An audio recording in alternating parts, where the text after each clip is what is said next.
Now I've just sketched a graph here to represent the amount of levels of cholesterol in the blood, and this is the HDL graph, high density lipoprotein cholesterol, and this one is the LDL, low density lipoprotein cholesterol.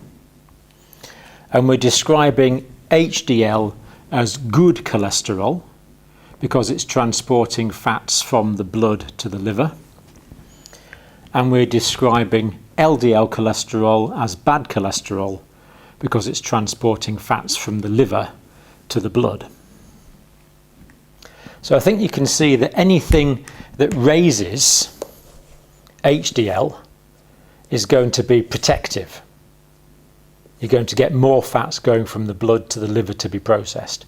So we want HDL to be as high as possible, really. And LDL is atherogenic. It's bad cholesterol. So the higher the LDL, the more atherosclerosis we would expect. Low levels of LDL are going to be protective.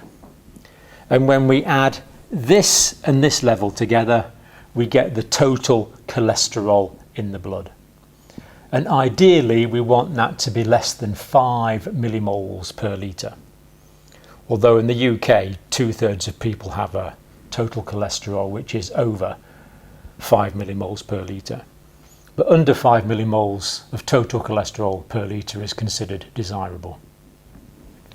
And after overnight fasting, LDL cholesterol ideally should be less than 3 millimoles per litre, but HDL cholesterol should be 1.2 millimoles per litre or hopefully higher.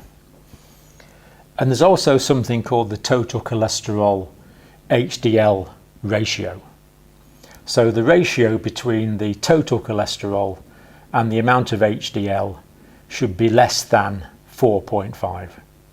The smaller the ratio, the larger proportion of total cholesterol is made up by the protective high density lipoprotein sort of cholesterol.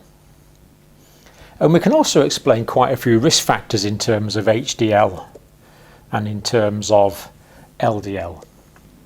For example, if someone eats a lot of polysaturated fats or trans fats, they're atherogenic because they're going to tend to put up LDL cholesterol. So polysaturated and trans type fats we would expect to increase harmful LDL cholesterol. But some polysaturated fats, and even to some extent some monosaturated fats, but some polyunsaturated fats can increase HDL, which is good because HDL is protective. Smoking. Well, smoking's harmful for many reasons, but one of the reasons that smoking is harmful is it will lower the amounts of the protective HDL. As smoking lowers the protective HDL, there's going to be less HDL cholesterol carrying less fat from the blood back to the liver, meaning more harmful fatty material is left in the blood because of the lowered amounts of HDL from smoking. Exercise will tend to raise HDL. So exercise is good for us for many, many reasons, but one of them is exercise will increase HDL levels. And also, small amounts of alcohol will increase HDL levels. Not that significantly, but there is a definite effect there. So drinking small amounts of alcohol 3 or 4 times in the week can raise HDL levels. But it's not that much alcohol, just 2 or 3 units, maybe 4 times a week. And women should never exceed 14 and men should never exceed 21 units. But small amounts, if people are drinking small amounts, that's fine. It can raise their HDL. We do not tell people to start drinking to raise their HDL because some people start drinking and find they like it a bit too much and drink too much. But drinking too much alcohol is associated with obesity and hypertension, which of course are significant risk factors.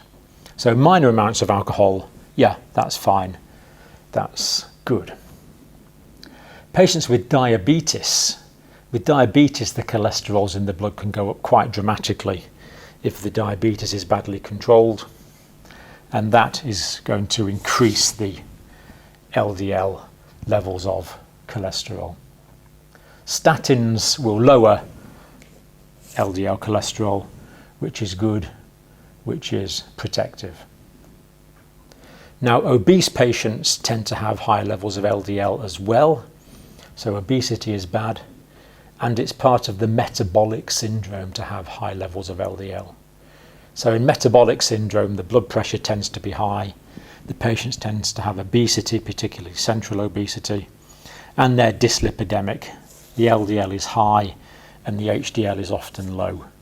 That's what dyslipidemia means really, high LDL together with low HDL.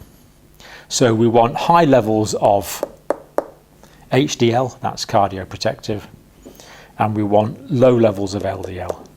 That is the desirable situation, and adjusting risk factors can improve this plasma lipid profile, so hopefully we don't get dyslipidemia.